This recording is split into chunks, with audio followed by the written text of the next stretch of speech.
ছোট থেকে জানতাম গঙ্গা নাকি পবিত্র নদী, কিন্তু মালদহের মানিকচক, রতুয়া, বৈষ্ণবনগর সহ একাধিক বিধানসভায় গিয়ে কান পেতে হঠাৎই শুনতে পেলাম গঙ্গা ভাঙন।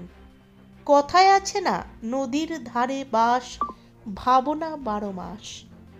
ভাঙনের ত্রাসে সর্বশান্ত তারা।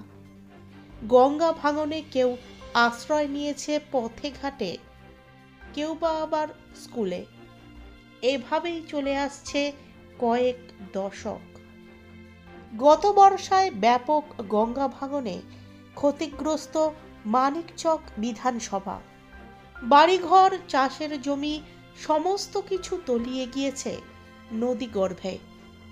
বছরের পর বছর ভাঙন হচ্ছে, তবুও সমাধান হচ্ছে না, মিলছে না সরকারি সাহায্য।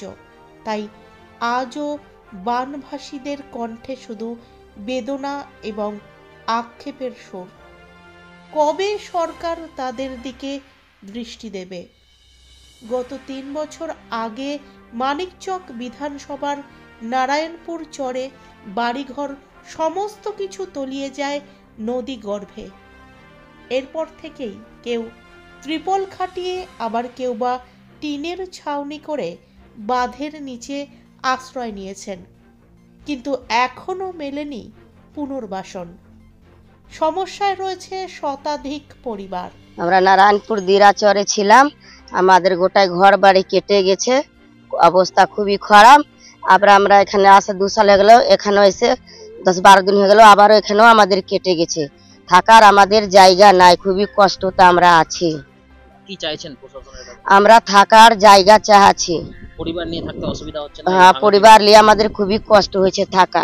থাকার আমাদের এখন আশ্রয় নাই, অত কষ্ট হয়েছে যে। কি চাইছেন? আমরা বলছি যে আমাদেরকে জায়গা মিলে যেন। যে অন্যদিকে গত মাসের 18 তারিখ এই মানিকচক ঘাটেই গঙ্গা গর্ভে হুড়মুড়িয়ে তলিয়ে যায় প্রায় 15টি দোকান। ঘটনার 1 মাস কেটে গেলেও এখনো কোনো রকম সাহায্য পাননি তারা। এই দোকানের ওপর নির্ভর করেই চলতো তাদের সংসার, ফলে এখন একবেলা খেয়ে দিন কাটছে তাদের। তার পাশাপাশি অন্য এক ছবি এই মানিকচক বিধানসভা এলাকাতেই।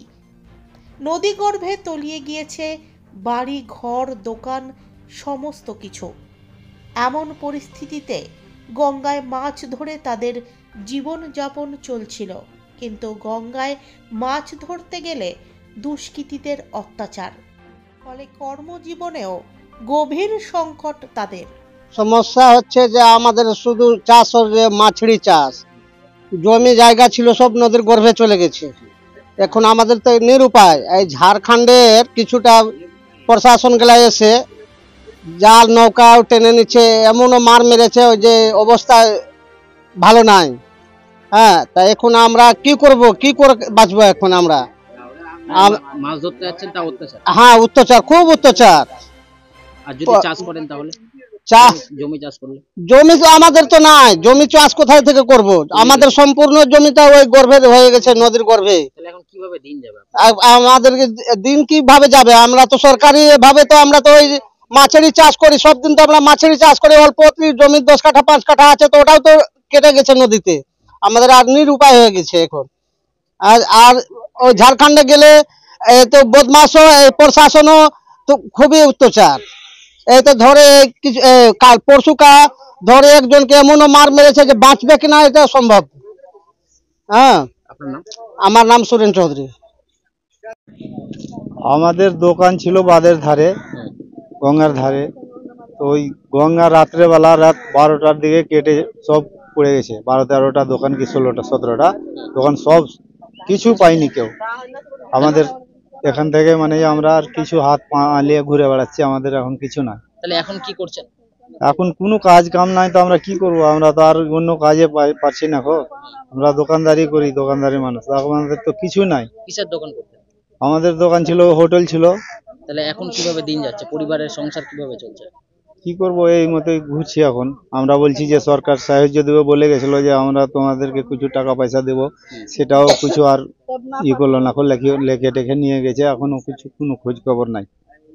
কোন এলাকায় এটা? এটা মানিক চক ঘাট স্যার। আপনার নাম? আমার নাম হচ্ছে মুমতাজ আলী।